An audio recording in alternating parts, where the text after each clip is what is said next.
It's a great enabler, so much so that those who couldn't make it to Dubai can still join us in this event. May I introduce His Excellency Mr. Hardeep Singh Puri, Minister of Housing and Urban Affairs, Government of India, joining us from New Delhi. Mr. Hardeep Singh Puri is India's Minister of State for Housing and Urban Affairs. As a diplomat, Mr. Puri served as India's permanent representative to the United Nations, as well as an ambassador to the United Kingdom and Brazil.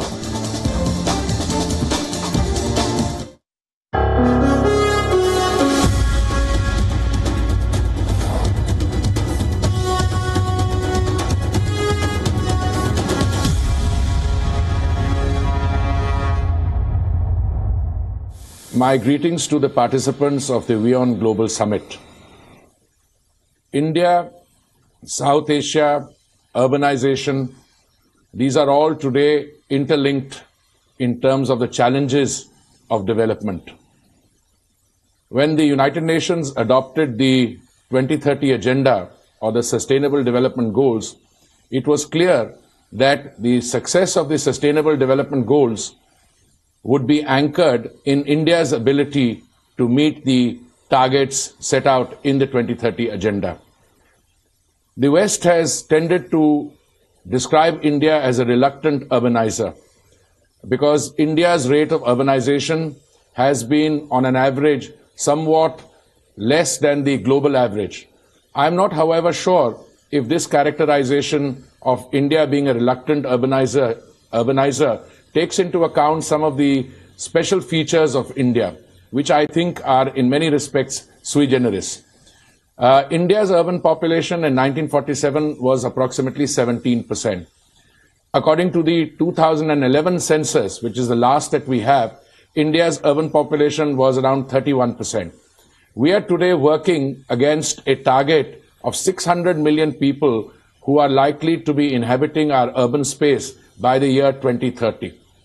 Today, India is a $2.7 trillion economy, but we have low per capita incomes. By the time we reach the 75th year of India's independence, we expect to be a $5 trillion economy or thereabouts. In 2030, India will be a $10 trillion economy with a fourfold increase in the per capita income. Now, it is well known that 70% of the India of 2030 still remains to be built.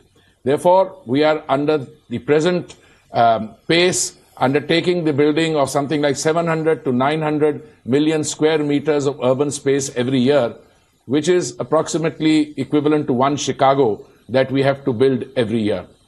What are the challenges that urbanization faces in India?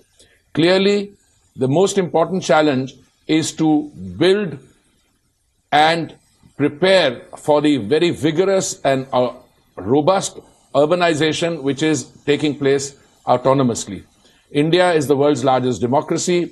Every Indian citizen has the right to decide where he or she wishes to live, and it is no surprise that many people leave the rural setting to come and look for economic opportunities in urban India.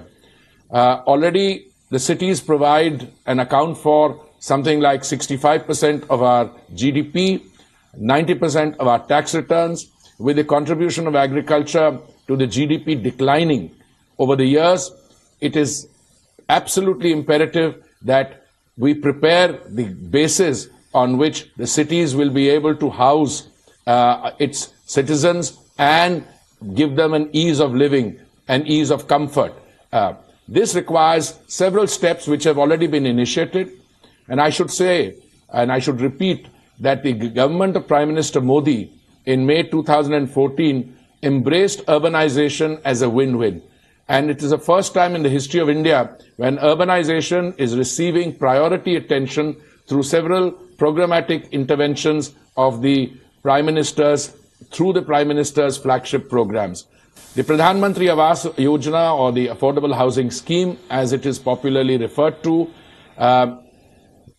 envisions that every Indian will have a home which he or she can call their own by 2022.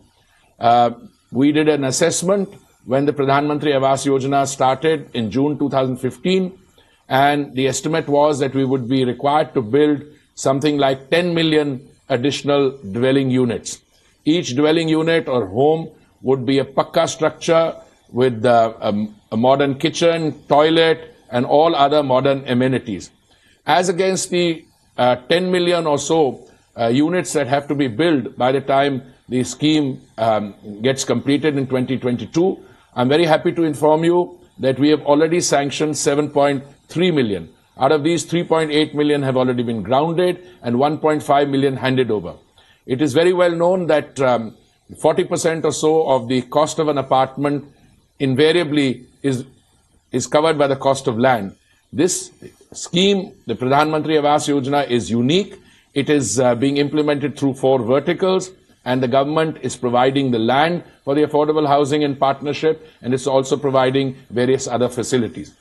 Now, apart from these programmatic intervention, we need to move people around, not cars. Our policies are sound, but we have added, as a result of this, we need to strengthen public transport, and I'm very happy to inform you that in Delhi alone, in the last 1 year, we have added 140 kilometers of metro.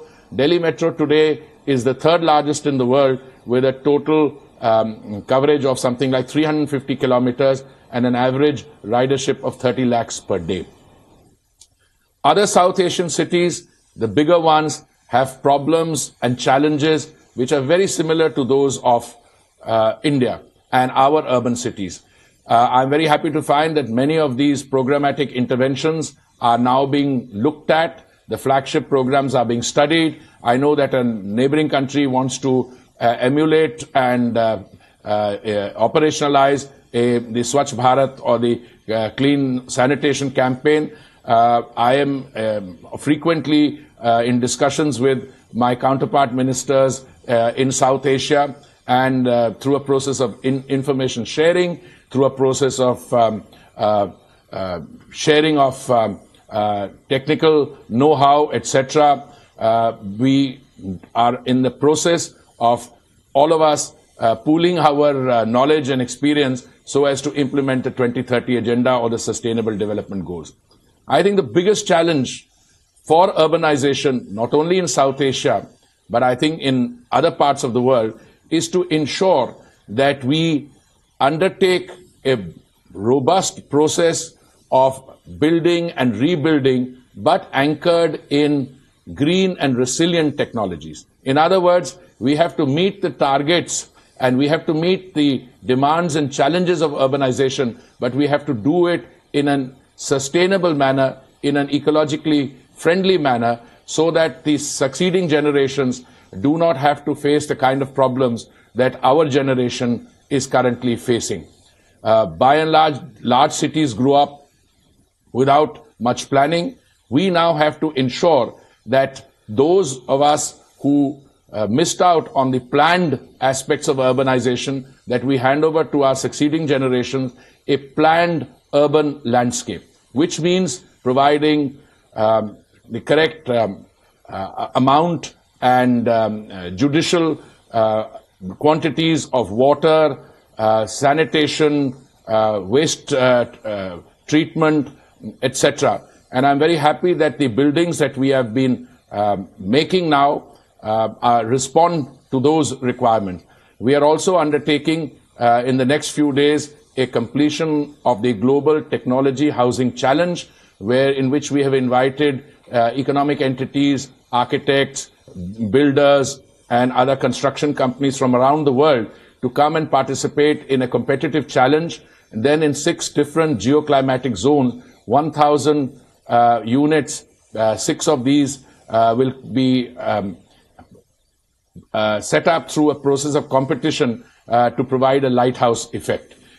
This Global Technology Housing Challenge and will, I am sure, increase the percentage and amount of green technologies which are to be used in the construction industry. As we all know, buildings, residential and commercial, provide for about 40% of the toxicity and carbon emissions in the world. Our immediate task, our immediate objective is to make the newer buildings neutral and then make them positive emitters of energy. I want to thank the WION Global Summit for providing a platform for us in India to share our experiences of urbanization with our friends, not only in South Asia, but indeed elsewhere. And this is a constant learning process from which I think we can all benefit. Thank you very much.